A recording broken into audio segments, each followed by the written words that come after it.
মা বাবা বাইক কিনে দিতে না পারায় গলায় ফাঁস লাগিয়ে আত্মহত্যা করে 17 বছরের নাবালক যুবক। এই ঘটনায় এলাকায় ব্যাপক চাঞ্চল্য ছড়ায়। ঘটনাটি ঘটেছে আরামবাগের মহেশপুরের বাসিন্দা জিৎ পাত্র, বয়স আনুমানিক 17 বছর।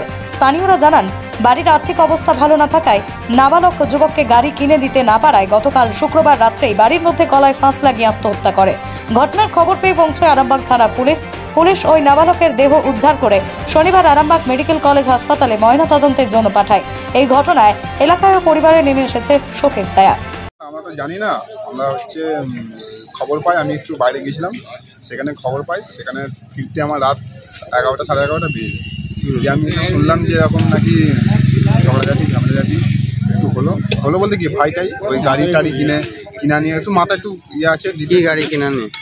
ওই সুপার বাইক আছে, সুপার বাইক কিনা নিয়ে একটু ওই মাথা একটু ইয়ে রয়েছে আর কি, সেই নিয়ে একটু কেউ কিছু বলেনি।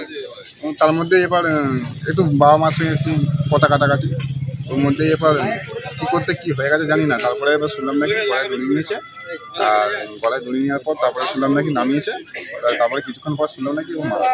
কোথায়? এটা হচ্ছে আমাদের মহেশপুরে। Bureau report, Bengal today.